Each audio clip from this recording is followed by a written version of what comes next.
So this is your testimony of faith, just as a more of a ceremonial, because you already believe, right? Absolutely. You already have believed, and to you, what is Islam? What is the beliefs of Islam?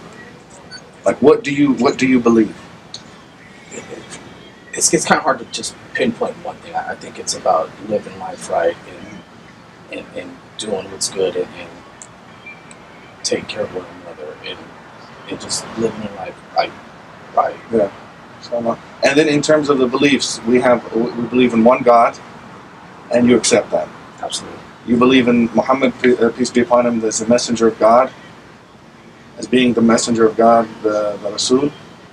Yes. Yes. You believe in the books that God has sent, and ending with the Quran being the book of God, and belief in the angels, and then belief in the last day. And you said this was something that you embraced between April and May. Yes. So for me, looking at at this, at your journey, your spiritual journey, you embraced faith back in April or May when you finally said, yes, this is what I believe. And so this Shahada is you're announcing that to the community. So I don't want you to feel that you became Muslim today. You became Muslim that moment where that faith entered your heart and you said, yes, this is what I believe.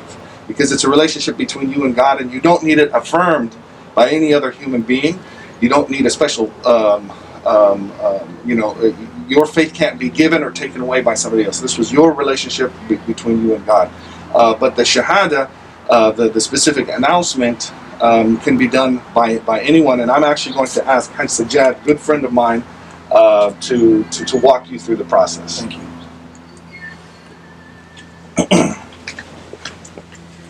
Yes, brother. Assalamu alaikum.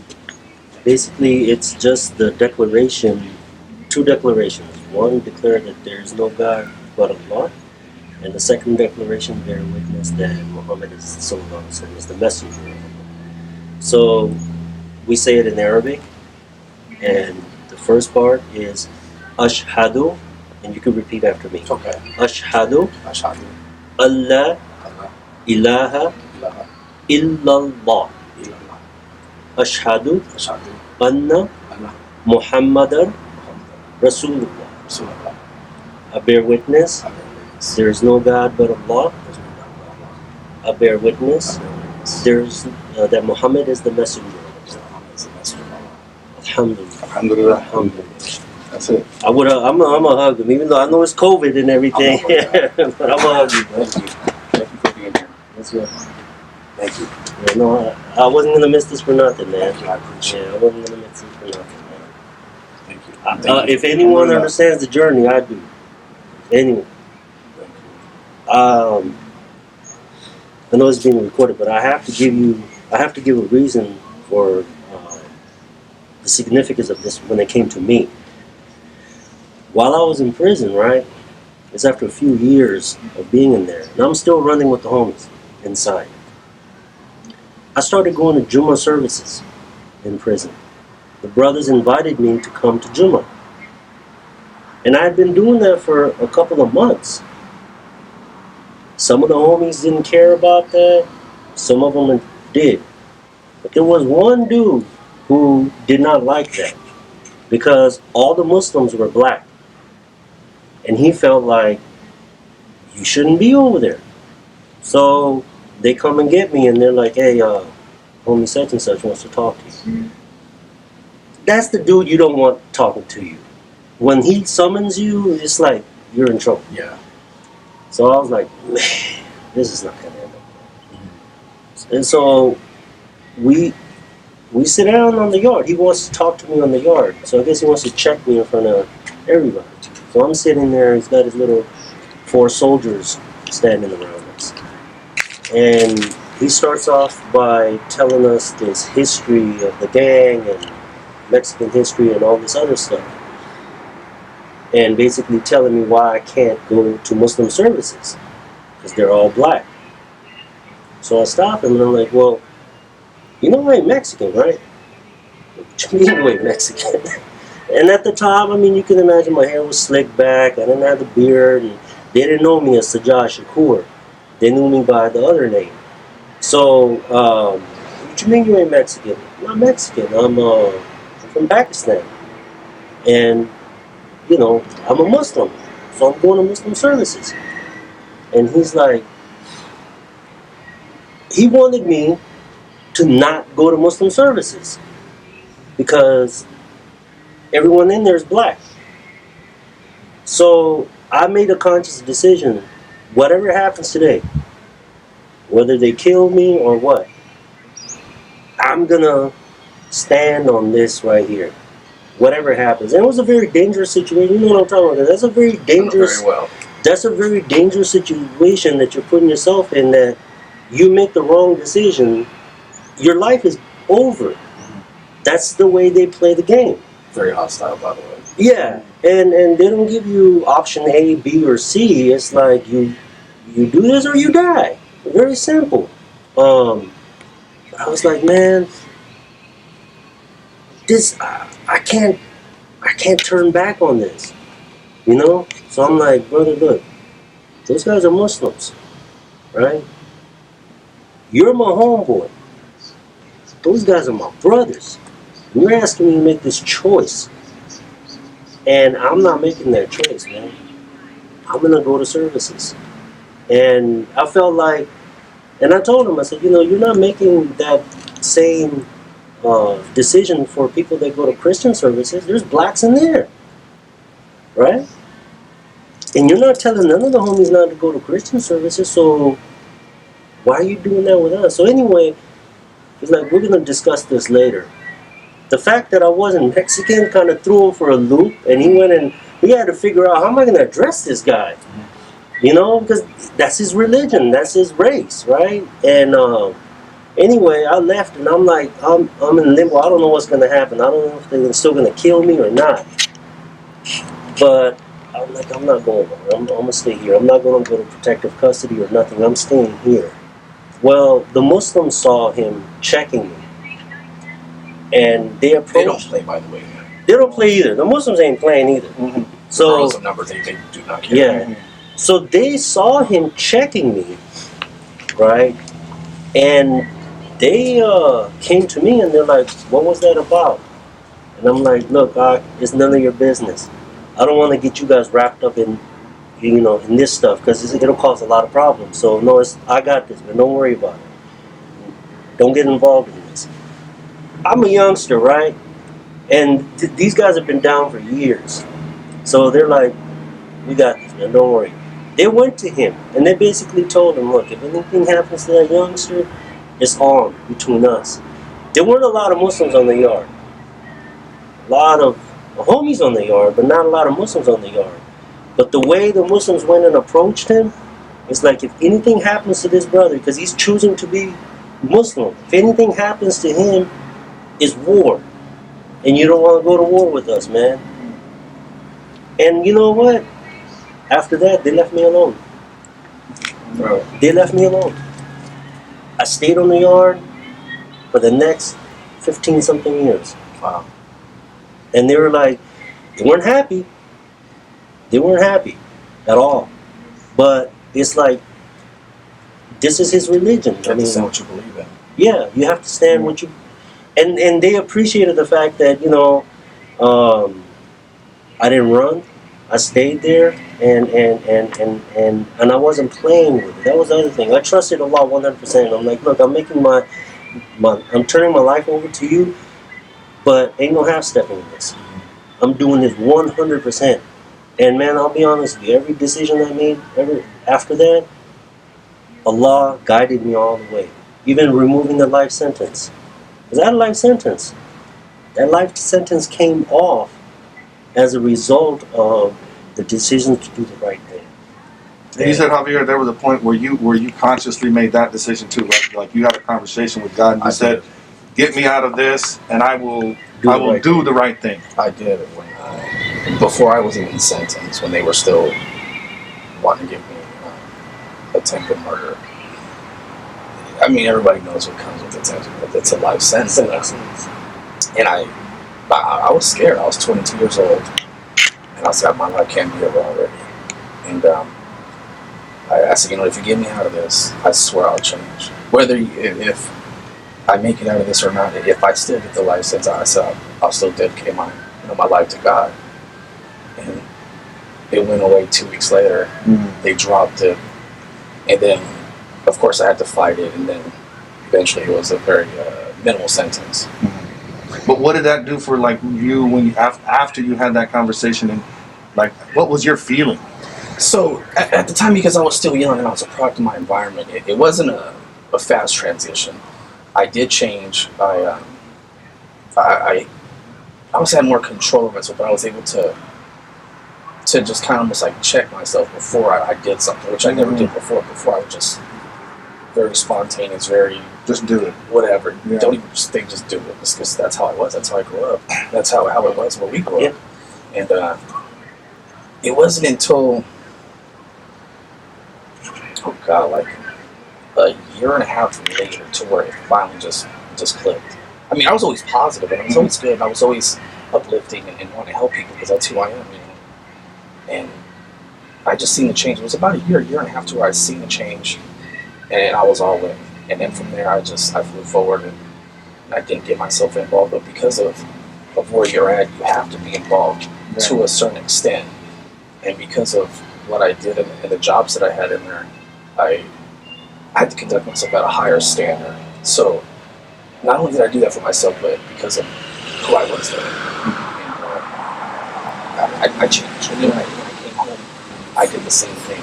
I was very focused. Because now I feel like I'm behind schedule to where I once was. You got to catch up. Yes, because before I was very successful. I was very young in my 20s, making a lot of legit money. I was doing very well with the business I did, and I lost it all. And I figured I was 2 years behind and thousands of dollars behind. So then I just stayed focused like I've always been, and because of God, I've been able to have what I have and do what I do. So you made the change, but it was gradual. It was. It But took time. focused. You maintained the focus, but it was a gradual shift. It wasn't like this. You know, No, it wasn't overnight overnight. thing. No, Yeah. not at all. Yeah. It took at least a year. Yeah. And what I would say about that is that, excuse me, is that coming over here, I was thinking, you know, what advice would I give to a new Muslim? And it's a hadith, a saying of the Prophet that I mention a lot when somebody first becomes Muslim, which is the Prophet Muhammad sallallahu alaihi wasallam said, peace be upon him, that this deen, this religion of Islam, is strong, is mateen, like it's heavy. It's not a light thing. It's not a light commitment. Yourself, you can drive yourself. Like you could have made that change when you said, God, I'm going to change my life. You could have driven yourself and made those changes like in a week or two.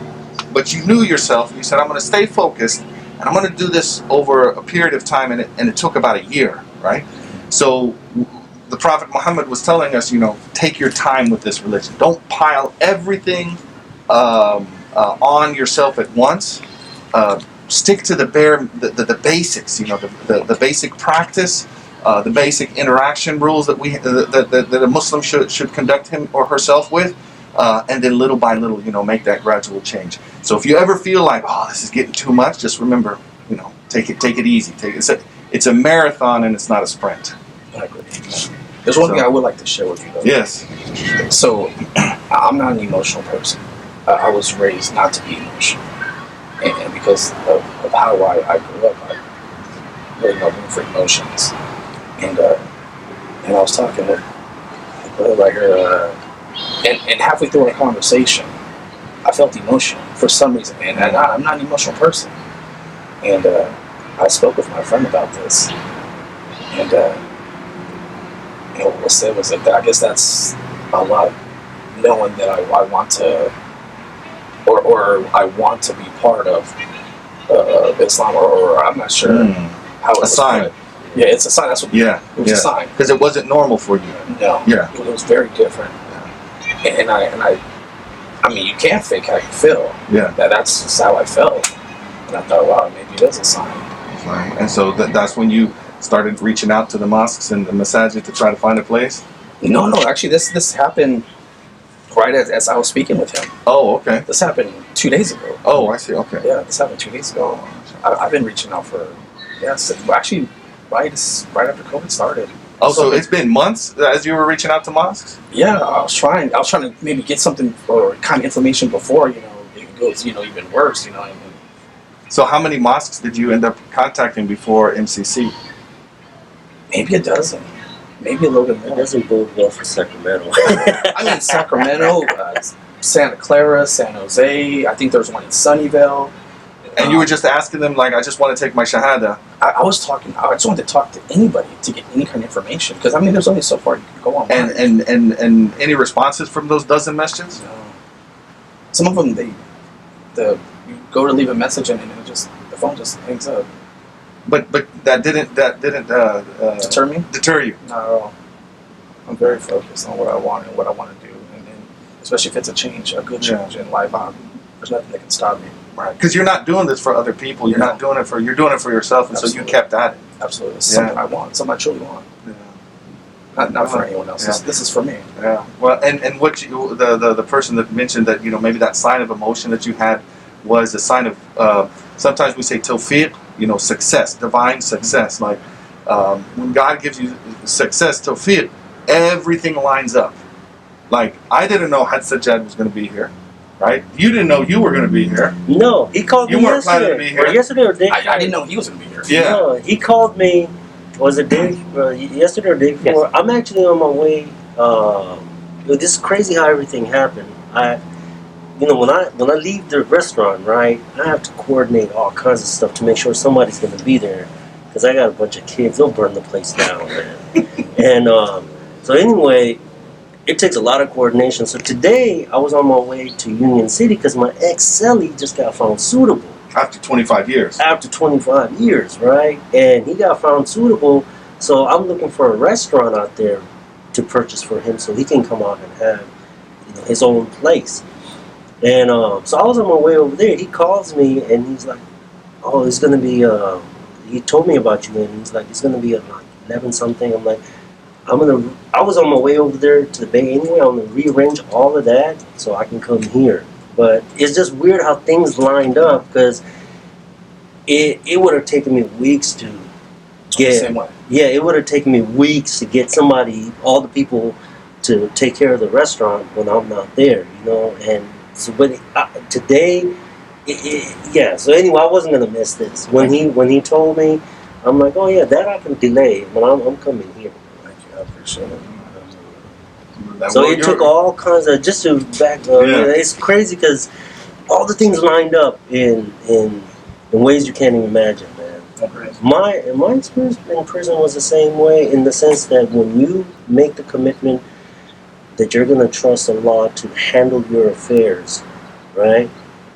And you do the right thing. Now, once you trust in Allah to handle your affairs, and then you reinforce that by doing the right thing yourself.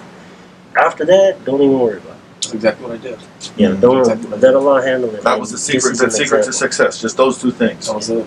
Depend on simple. God, depend on Allah, and do the And right do the thing. right thing. That's all It's that that is. simple. Yeah, very simple. It's that simple. Very simple and effortless, and my life hasn't been better. And both you and Javier and Haj Sajjad, you've never met before this day, but No. you've come to the same realization that that's all you need to do for Two success. simple things, man. Yeah. You gotta trust, though. Ain't no half stepping. You have to be all Ain't in. no half stepping. You gotta trust. You gotta trust in Allah, and just reinforce that with doing the right. The minute that you put a little bit of slick in the game, that's when things go bad. Because that means you're no longer trusting Allah. You're trusting your own smarts. You gotta trust Allah and do the right thing and believe that it's gonna come out right. It's just, when I started Falafel Corner, it was with that simple strategy. With that simple strategy. I trusted Allah that I was doing it as a service, that it was going to be successful. Did I know I was going to end up with as many stores as I do now? No, I didn't think so. But as long as I stayed true to those two things, alhamdulillah, Allah kept blessing me, man. That's when my homeboys and stuff come through, man. I'm like, no. Yeah. Well, you mentioned something earlier that sometimes people from your past, they might see you 10, 15, 20 years later, and they haven't seen all of these changes and the transitions, that you've made, and that maybe even the people that are really close to you, maybe they get an understanding of it, but somebody who's not close to you is not going to understand it at all. but they're still operating with you the way you were. That's their point of reference. Right. And it made me think of, even the process of when a person becomes Muslim and starts developing their Islam, whether they were born Muslim and start developing their Islam, because I have that experience as well. I was born Muslim, but I didn't always practice, Right. And so you have to, you start on the path, or you weren't born Muslim, but then you chose Islam, like you did, Javier, and there's going to be other people in your life that they don't see your journey. Right? It might be family, it might be friends, and so you have to have like mercy and compassion with them, but steadfast on your path. Like, this is who I am, but I'm also, I'm recognizing where you are, and there's some things that you might not accept about me, but even in the process of you not accepting, I'm going to be merciful and compassionate. I agree. Yeah, I agree. That's the point. Be comfortable with who you are and what you want to do, and especially when it comes to Allah, I think it's important to just stay true to yourself and do what you want, regardless of anyone else's opinion or someone might treat you different because of it. Yeah. So you said be comfortable with who you are. So how do you deal with when somebody else is not comfortable with who you are, but you're comfortable with who you are, or one element of who you are? How do you deal with that? You know what? I've been blessed by the ability to communicate with people. As one of my strong points, if someone has an issue, why do you have an issue? What do you think? You can't believe what you see on TV, or ask me any question you like, and come with it with love instead of anger, or even just if you're positive. I've been known to be put with the worst people, and by God, I've been able to change them. Wow. Not because I wanted to, but because they changed themselves. Well, because you just had a conversation with them. Sometimes you just gotta love people, and I've also had conversations with people that came up to me and apologized. Really? I'm not sure why you're apologizing, because the things I said about you and how I thought about you. I said it's fine, it's okay. I get it all the time, and they're like, well, no, I want to apologize. I feel bad. I said it's okay, it's fine. I said, don't worry about it. I mean, it's all right. It's really no big deal. I said, okay, have a good day. Yeah. And they change. There's that old expression, game recognize game. Absolutely. If you're serious, people recognize that, and they may come pick at you and test if you're gonna buckle or not. But if you stay firm on your principles and you stay serious, people have nothing but respect for that. Even when they disagree with you, they may disagree with you. Very true. But they will respect you as a result. That he's serious. He's the same person every time. He doesn't get involved in stuff. And that goes back to number 2. Believe it or not, do the right thing. Yeah. That's all you need. I'm telling you, Islam is not complicated, man. For me, Islam is very simple. I don't have to dress a certain way or look a certain way. All I need to do is just believe in Allah and just be a good human being, man. That's it. Islam is that simple. Well, and don't let no one tell you otherwise. Sometimes you go to a masjid, man, and they'll be like, brother, you need to do this. Like, bro, I got it. yeah. You're going to get some of that. You got connections, you got Munir's connect, I'm going to give you mine, too. Shahadah, myself. So, because what he said is true. There's a lot of people that you might go to a mosque or to a community or meet a Muslim, and they're like, oh, well, let me tell you about Islam. But you've already studied a lot. You have the tools to be able to figure out things you got here on your own, right? None of those dozen messages got you here. You got here by yourself with the success from God. He got you here. But if anything ever comes up, just reach out to us. If I heard somebody told me I have to do this, or somebody told me Islam is this, and just say, I have some trusted sources. Just going to double check, and not be swayed. But you don't look like the person that's going to be easily swayed. I'm very stubborn. Yeah. I can't be swayed. I was built different. Yeah. I mean, it's a good thing. He's only telling you that because, man, a lot of places you go, like you go to the masjid and people will, brother, you need to do this, you need to do that, And sometimes, and they may mean well. They're coming from a good spark in their heart. That's their interpretation, that a person has to look a certain way or act a certain way to be a model Muslim, right? But what they forget is that we're on different levels of evolution in our faith. Some people are up here, some people are down here, And you can't always meet people who you want them to be. You have to meet them where they are. And I think that's the most important thing. Like, I get that too. I go to muscle sometimes, they want me to, brother, you need to do this and that. Like, okay. Yeah, you just say thank you, and that's it. You Keep can't it tell moving. me. No, that's okay. Yeah. What I would And do. keep it moving. I'll do that right now. Okay. Even that way. Good. Alhamdulillah. All right. Well, I think we got Munir's got some more. He's got some a gift for you, and he got a Thank you. meal. Yeah. Thank you. Thank you so much.